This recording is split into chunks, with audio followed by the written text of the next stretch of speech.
감사합니다. 우리 옆 성도님과 사랑 인사합니다. 샬롬 샬롬. 반갑습니다.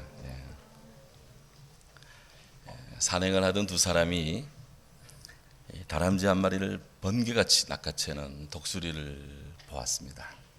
한 사람이 말합니다. 아이고 첫째, 오늘 저 다람쥐 초상날이네. 그러자 옆에 있는 사람이 여보게, 다람쥐 초상날이기도 하지만 독수리 잔치날이기도 하네. 그랬답니다. 우리가 인생살이에 있어서 참 긍정적 태도의 중요성은 3살 먹은 아이나 어른이나 누구에게나 다 필요로 합니다. 우리 한국 사람들이 가장 많이 말하는 베스트 5마디가 무엇일까요? 첫째, 진짜. 둘째, 솔직히. 셋째, 인간적으로. 넷째, 까놓고 말해서. 다섯 번째가요, 막말로 말해. 이것입니다. 좀 웃어야 되는데 다 이런 이야기들은 진심으로 통하고 싶다라는 뜻이랍니다. 왜 우리는 서로 잘 통하지 못할까? 우리가 잘 통하지 않는 이유, 그것은 바로 우리들에게 웃음이 통하지 않기 때문에 그렇답니다.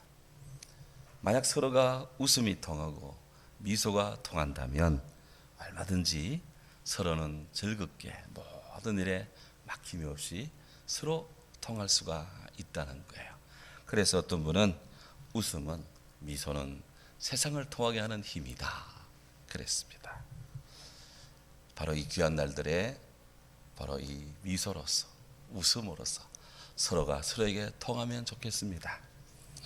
우리들의 삶에 긍정적 태도가 더욱 강화되고 우리들의 대화 속에 하하, 호호, 하오하오, 호사리, 미나리가 넘쳐나는 귀한 날들 되기를 주의 이름으로 축원합니다. 오늘 본문에 따르면 예수님께서 제자들에게 명하기를 마치시고 그리고는 여러 동네에서 가르치시고자 다시 전도하시려고 거기를 떠나가셨다고 오늘 성경에 말씀하고 있습니다. 오늘 이 말씀에서 우리 예수님께서 이 땅에 오신 이유, 당신이 지금 살아가시는 이유, 당신이 하시고자 하는 그 목적이 무엇인지 우리들에게 성경은 전해주고 있습니다. 다시 오늘 우리가 인생길에 우리 주님을 따라가기, 예수님과 함께 걷기에 Walking with Jesus, 예수님과 함께 걸어가는 이 귀한 우리가 이 삶의 그 여정 속에서 주님의 이 모습을 다시 우리가 주목하고 우리 다시 주님을 따라가는데 삶의 초점을 맞추고 그렇게 우리들을 주께로 이끌면 좋겠습니다. 오늘 본문을 보면 예수께서 12제자에게 명하기를 마치시고 오늘 이렇게 시작을 합니다. 이 명하기를 마치시고 라고 하는 이 형식, 이 문장의 이런 형태는 마태복음에 몇 군데가 나옵니다. 마태복음 7장 28절에 예수께서 이 말씀을 마치심에 무리가 놀라니 그랬어요. 오늘 성경 11장 1절에 예수께서 12제자에게 명하기를 마치시고 되어 있어요. 그 다음 13장 53절에 예수께서 이 모든 비유를 마치시고 그곳을 떠나서 이렇게 말씀합니다. 19장 1절에 예수께서 이 말씀을 마치시고 갈릴리를 떠나 유대를 건너 이렇게 나오고 26장 1절에 예수께서 이 말씀을 다 마치시고 제자들에게 이르시되 이렇게 나와 있어요. 그런데 이 말씀을 명하기를 마치시고 말씀하기를 마치시고 라고 마태가 기록할 경우에 무엇을 말했느냐 주님이 라고 찾아보면 예수님께서 이 말씀을 마치시고 할 때, 그 기록할 때 그 앞부분에는 우리 예수님의 중요한 가르침이 거기에 나와 있습니다. 그 주님이 그 중요한 가르침을 다 마치고 종결한 다음 그 다음 이동하셨고 떠나셨고 가셨고 했다는 거예요. 무슨 중요한 가르침이 있느냐? 마태복음 7장 28절의 경우에는 바로 그 앞에 마태복음 5장 6장 7장 예수님의 산상수훈 가르침이 있어요. 이 말씀 산상수훈을 다 마치시니 사람들이 놀랬다 이렇게 이 말입니다. 마태복음 11장 1절에 예수께서 명하기를 마치시고 라고 할 때는 바로 마태복음 앞에 10장에 나오는 주님의 제자도의 가르침, 제자가 해야 될 일들을 다 마쳤다는 뜻입니다. 마태복음 13장 5, 23절에는 그 13장에 나오는 여러 비유들, 특히 천국 관련된 여러 비유들을 다 말씀했다. 그리고 주님이 이동하시는 거예요. 마태복음 19장에는 바로 그 앞에 마태복음 18장에 제자들에게 주시는 교훈이 또 있는데 이 제자들에게 주시는 교훈을 다 하시고 주님이 또 이동을 합니다.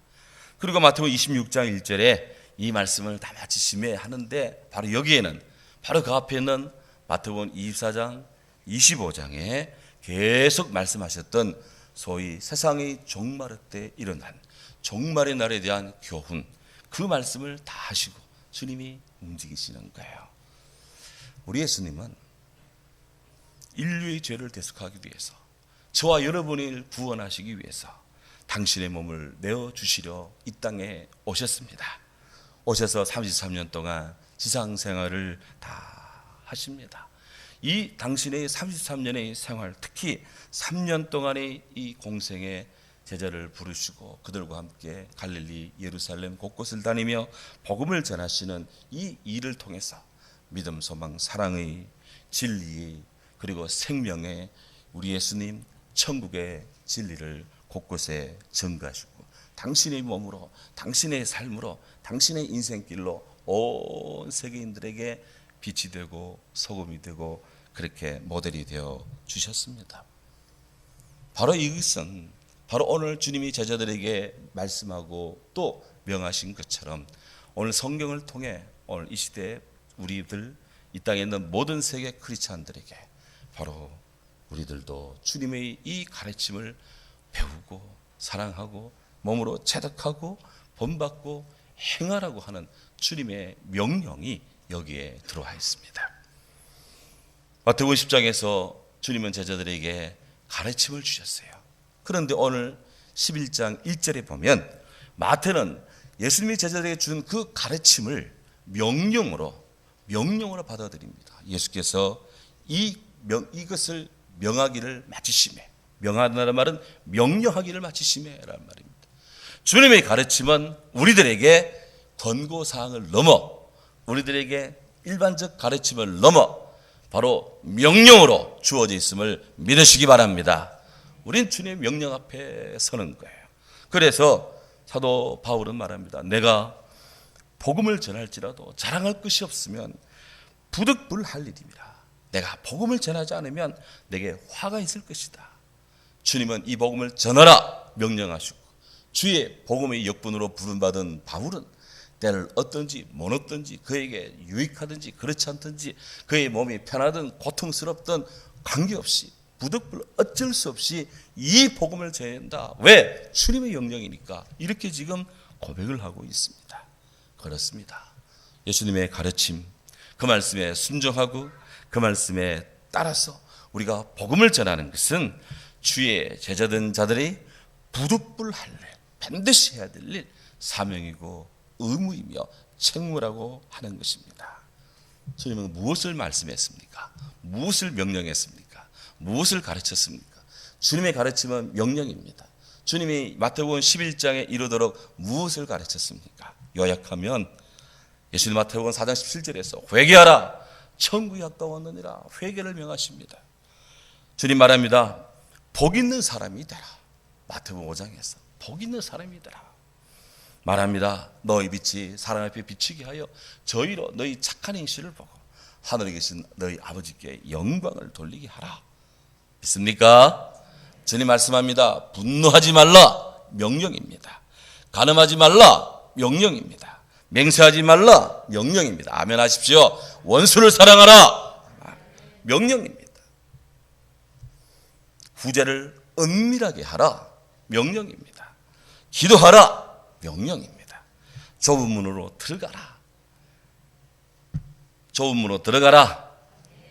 좋은 열매를 맺으라. 주님 말씀합니다. 내 말을 듣고 행하는 자 되어 그 인생의 집을 반석의 집을 짓는 지혜로운 사람이 되라. 말씀을 듣고 행하는 자가 되라는 거예요. 주님 말합니다. 죽은 자들로 그들 죽은 자를 장사하게 하고 너는 나를 따르라. 명령입니다. 추수할 것은 많되 일꾼은 적으니 추수할 주인에게 가서 청하여 추수할 일꾼 좀 보내주소서. 주님께 청하라고 주님 명령했습니다. 이스라엘 잃어버린 자에 가서 천국이 가까웠다. 그렇게 전파하라. 주님 명령하십니다. 몸은 죽여도 영혼은 죽이지 못하는 자들을 두려워하지 말고 몸과 영혼을 함께 멸한 자를 두려워하라. 명령하십니다. 예수님 명령합니다. 복음의 검을 가지라. 주님 말씀합니다. 천국 복음의 상을 받는 자가 되라. 이런 여러 가지 말씀들을 마태복음 1장부터 10장 사이에 우리 주님이 다 말씀하신 거예요. 이것들이 우리 주님의 가르침이라 동시에 그것이 명령입니다. 이 명령을 하시는 예수님, 이분은 누구십니까? 예수님은 말씀이십니다. 예수님은 참 빛이십니다. 예수님은 말씀이 육신되어 우리 가운데 거하신 하나님 아들이십니다. 예수님은 은혜와 진리가 충만한 하나님의 독생자이십니다. 예수님은 길이요 진리요 생명이십니다. 예수님은 부활이요 생명이십니다.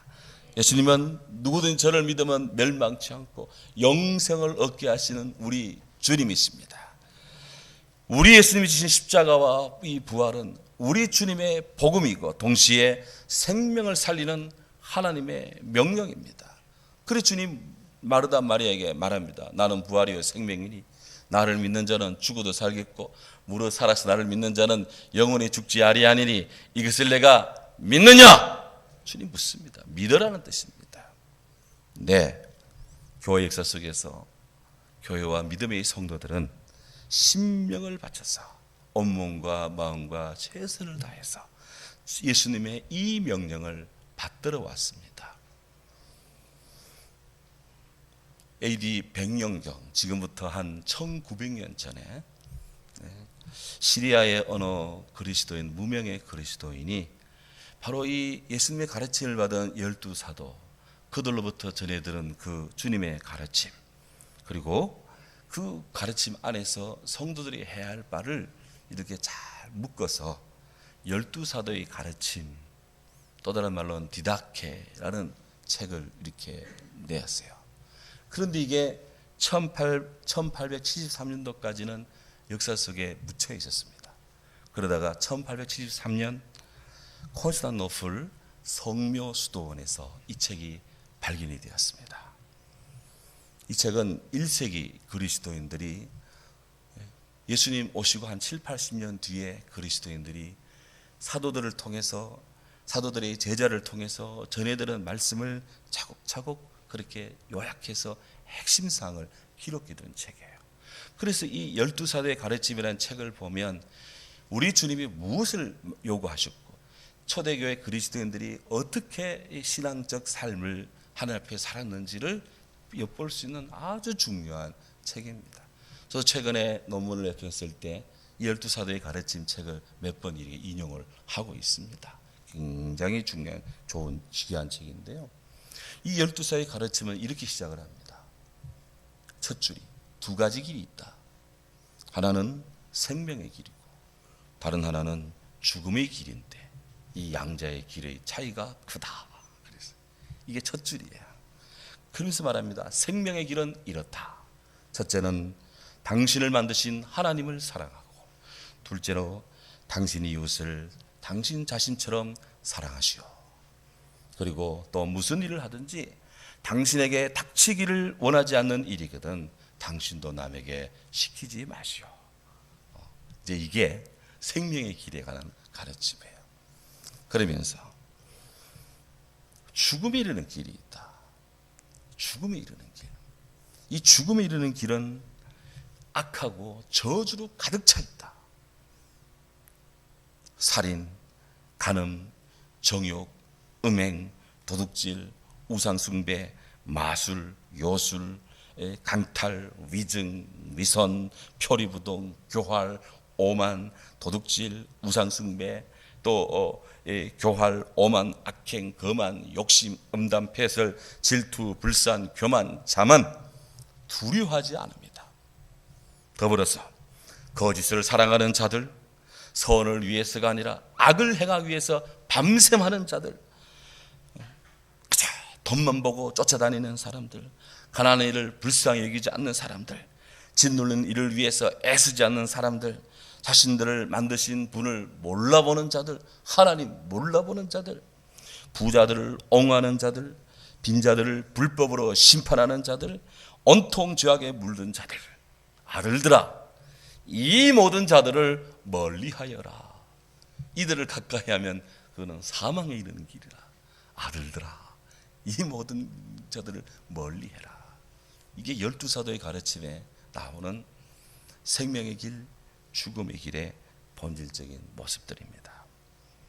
역사 속의 교회와 성도들은 바로 이런 우리 주님의 말씀, 12사도의 가르침, 이런 가르침을 그렇게 따르고 순종해 나갔습니다. 문명을 개혁하고 기독교리를 정립하고 실천해 나갑니다. 노예 해방에 앞장섰고 생명 존중 운동을 펼칩니다. 평등을 구현하고 가정을 중시합니다. 자유민주주의를 발전시키고 가난을 극복하고 경제 발전을 이루어왔습니다. 병원을 세우고 학교를 세우고 이웃사랑, 나라사랑, 인류사랑을 실천해 옵니다. 특히 이 복음은 예수님의 가르침에 입각을 해서 교육 혁신을 가져왔습니다. 지난날 세상 교육의 일반적 특징은 바로 기존 사회 질서를 유지해 나가는 데 초점을 둡니다. 전통적 교육 방법은 외우는 겁니다. 암기. 무조건 외우는 겁니다. 외우는 것을 제가 싫다는 것이 아닙니다. 하여튼 무조건 암기였습니다. 이들 교육의 초점은 과거의 문제를 고스란히 모방을 하는 것이고, 그들의 교수법은 엄격하게 권위적으로, 그래서 모든 이 경들을 외우고 그 세계관 안에 온전하게 사는 것이었습니다. 그런데 우리 기독교 복음은 인류의 교육 목적과 방법을요 혁신적으로 바꾸었어요. 세계 최초의 대학, 세계 최초의 유치원은 우리 교회에서 만들어졌습니다. 기독교 복음을 통해서 이 대학교와 유치원 제도가, 교육 제도가 형성이 됩니다. 기독교는 사상 처음으로 교육 기회의 균등을 외쳤고요, 배움의 기회를 모든 사람에게 열었습니다. 주후 1500년대까지, 중세 때 르네상스 종교개혁이 일어날 때까지 서구의 모든 대학들은 교회의 보호와 지원 속에서 태동을 했습니다. 1500년대부터 1800년 사이에 이에는 종교개혁자들의 그런 신앙의 비전을 따라서 기독교회가 바로 대학교들을 세워나갑니다. 우리가 아는 국제적 명성을 누리고 있는 하버드대, 프린스턴, 예일, 옥스퍼드, 캠브리지, 파리 대학교 등등은 다 그 기원이 기독교회입니다. 천주교 계통도 있지만 그건 별로 적어요. 우리 기독교회가 현대 대학에는 정말 많은 대학들을 가지고 그렇게 설립해 왔습니다. 그런데 이들 대학교의 설립 양성의 목적이 뭘까요? 1차가 바로 성직자 양성이고 2차가 의사 선생님, 법률가를 양성하는 것이었어요. 그렇게 해서 인류의 대학이 만들어졌습니다. 오늘 세계에서 가장 많은 노벨상을 배출한 대학이 어디일까? 미국 하버드 대학교입니다. 157명을 현재까지 배출했는데요, 이 하버드 대학교가 처음부터 하버드 대학교가 아니었습니다. 1636년에 매사추세츠 식민지 일반의회가 의결을 하면서, 이때는 미국이 영국의 식민지 상태였어요. 영국이 미국을 지배하면서 바로 매사추세츠를 중심으로 하는 하나의 대학을 만드는데, 바로 그 대학 이름을 새로운 대학, 뉴 칼리지, 새 도시 대학, The College at New Town 이라는 이름으로 미국 최초의 대학을 세웠습니다. 그런데 1636년에 만들어진 이 대학이, 이 새 대학이 3년 뒤 1639년 3월 13일에 대학 이름을 바꿔버립니다. 하버드 대학교로 이름을 바꿔요. 새 도시 대학에서 하버드 대학으로, 새로운 대학에서 하버드 대학. 도대체 어쩐 일로 대학교 이름을 바꿉니까? 이름 바꾸기 쉽지가 않습니다. 그런데 미국은 이 대학을 새로운 대학에서 하버드 대학 이름을 바꿔요. 여기에는 하버드라는 목사님의 헌신과 그를 기념함이 있습니다. 미국 찰스턴, 미국 동중남부 쪽에 있는 찰스턴이라는 곳에서 목회를 하던 당시 청교도 목사님이었던 존 하버드 목사님, 그분이 바로 이 매사추세츠 쪽으로 청빙을 받아서 교회를 이동을 했습니다. 그런데 이 매사추세츠 보스턴 쪽에 오셔서 목회를 하던 중에 얼마 안 있어가지고 그만 갑자기 병이 생겨서 세상을 하직해 했습니다. 이때가 1638년입니다. 그런데 이때 이 하버드 목사님이 돌아가시면서 유언장이 공개가 됐는데, 당신이 소장하고 있는 400권의 장서와 400권의 책과 자기가 갖고 있는 현찰 재산의 절반인 779파운드를 새로운 대학에 기증을 해라, 그렇게 유언장을 남겨서 유언이 집행이 됩니다. 이 당시만 해도 미국은 서부개척 시대입니다. 살기 바빴습니다. 가난했습니다. 하지만 존 하버드 목사님의 복음의 정신이 입각한 기정과 기부, 여기에 미국의 사람들이 감탄을 합니다. 해서 그들이 결의를 합니다. 1639년 학교 이름을 하버드 칼리지, 하버드 대학교로 하자, 이렇게 해서 하버드 대학이 탄생을 합니다. 너희는 내게 배우고 받고 듣고 본바를 행하라. 그리하면 평강의 하나님이 너희와 함께 하실 것이다 라는 주님의 말씀대로 하버드 목사님이 그렇게 살았더니 하버드 대학이 그렇게 탄생한 거예요. 여러분, 이것이 교회가 걸어온 길입니다. 사도 바울이 이 말씀처럼 우리들도 작은 것에서부터 주님께서 명하신 이 말씀을 내게 주시는 주의 명령인 줄 알고 바로 지키고 순종하는 우리 그리스도인 되기를 원합니다. 주님이 이렇게 명하시기를 마쳤습니다. 제자에 관한 말씀을 주셨습니다. 그러니까 오늘 11장 1절 후반부 보면, 이에 그들의 여러 동네에서 가르치시며 전도하시려고 거기를 떠나가시니라, 그렇게 말씀합니다. 우리 예수님은 한 곳에 가만히 머물러서 이렇게 목회하고 사역하지를 않았습니다. 주님 무슨 돌아다니고 싶어서 놀고 싶어서 그런 것이 아닙니다. 너무나 많은 일반 군중들, 세상은 넓고 예수님 복음 전해드릴 곳이 너무 많아요. 그래서 주님이 구원받을 사람이 너무 많기 때문에 한 곳에 있을 수가 없습니다. 특히나 제한된 시간 속에, 3년이라는 시간 속에 천국 복음을 온 땅에 전해야 되는데 주님이 해야 할 일이 너무나 많아요. 그래서 주님은 하나의 말씀을 마치시면 또 다른 동네로, 한 지역에서 치유 사건을 일으키면 또 다른 동네로 계속해서 움직이며 복음을 전합니다. 세상 모든 사람들이 주 예수의 복음을 듣도록 주님 그렇게 직접 움직이셨고 직접 사셨습니다. 바로 그것이 주님의 목적이요 사명이 있기 때문입니다. 요즘 백세 철학자로 사람들에게 깊은 가르침을 주고 또 도전을 주고 참 세인들의 많은 관심을 받고 계시는 김영석 연세대 명예교수님에 대한 그런 관심이 우리나라에 굉장히 고조되고 있습니다. 김영석 교수님은 1920년생이십니다. 현재 101살이에요. 하지만 건강하게 강의도 하시고 신문에 칼럼도 쓰시고 책도 내고 곳곳에 다니며 여러 가지 조언도 하시고 아주 부럽습니다. 저는 우리 사랑하는 성도님들이 이런 김영석 교수님 같이 101살 이르도록 계속 이 자리에서 예배드리고 하나님을 사랑하는 그런 일들 많아지기를 주의 이름으로 축원합니다. 아멘. 아멘 하신 분은 그 가까이 갈 줄로 믿습니다. 다시 한번 기회 드릴까? 주의 이름으로 축원합니다. 아멘. 구순자 권사님 소리 크게 들리네. 아주 축하합니다.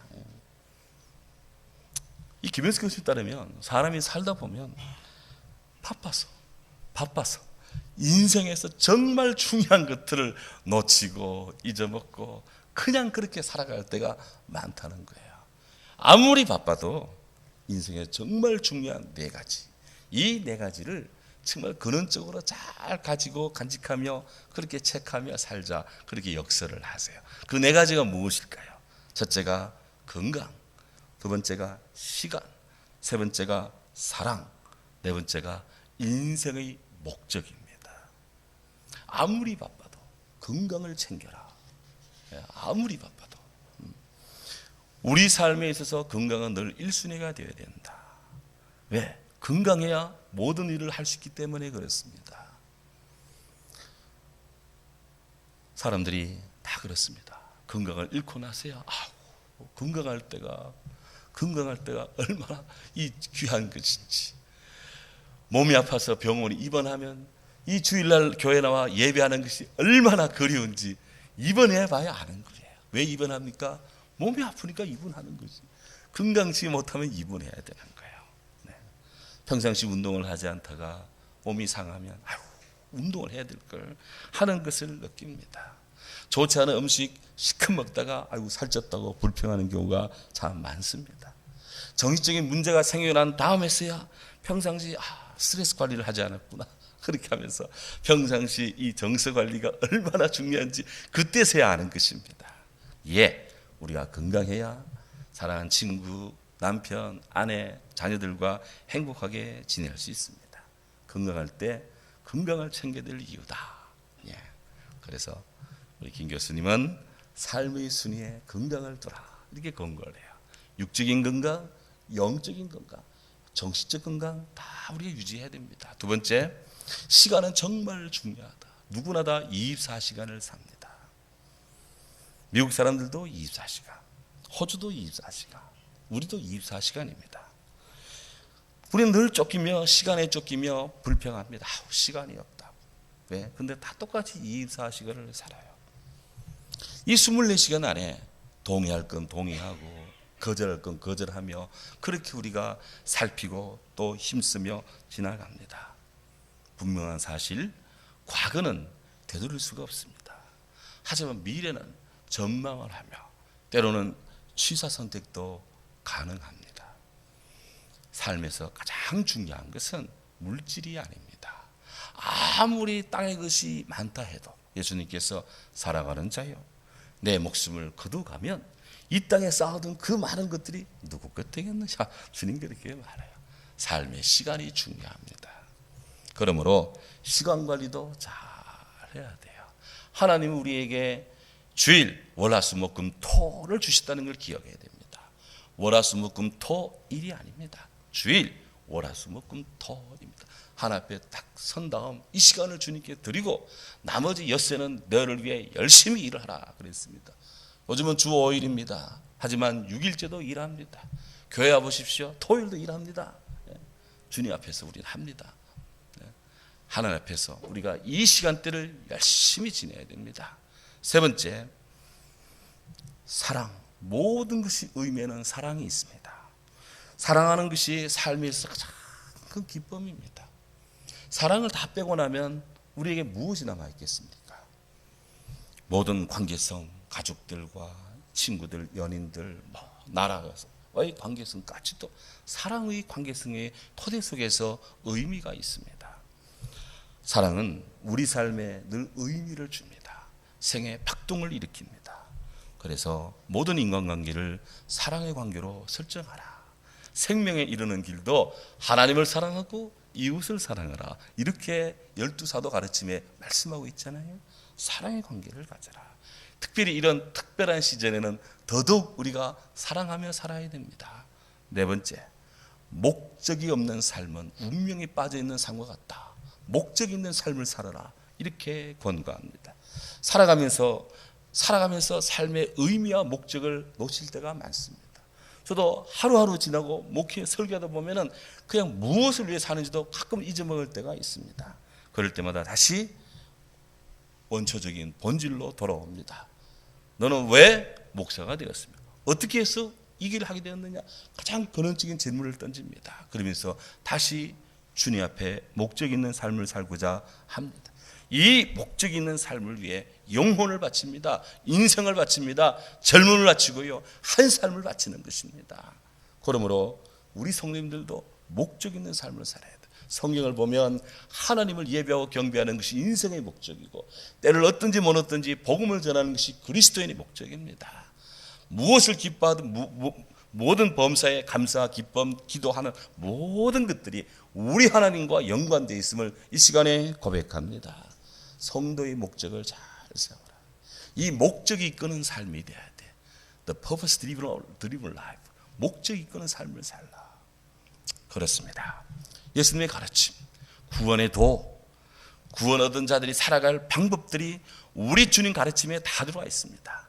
사람이 어떻게 구원받는지, 구원받은 자가 어떻게 살아야 되는지 예수님 말씀 속에, 성경 속에 다 들어와 있습니다. 오늘 이 땅에 수도 없는 말들이 많지만 하나님 말씀을 능가하는 말씀은 없습니다. 세상에 수많은 책이 있지만 성경의 책을 능가하는 책은 없습니다. 우리는 이 말씀에 마음에 천착을 하고 여기에 우리 심령의 뿌리를 받고 여기에 내 삶에 이런 닻을 내리고 덫을 세우고 하나님 앞에 영광을 돌리며 나아가기를 원합니다. 제자들에게 바로 이것을 보여주시기 위해 주님이 말씀하시고 일어나셔서 여러 동네 복음을 전하러 가셨답니다. 오늘 우리 성도들 또한 주님을 닮아가는 거룩한 성도요, 주님이 마음에 기억되고 눈동자에 비치는 복된 영혼 되기를 주님 이름으로 축원합니다. 아멘. 살아가는 주님 감사합니다. 예수께서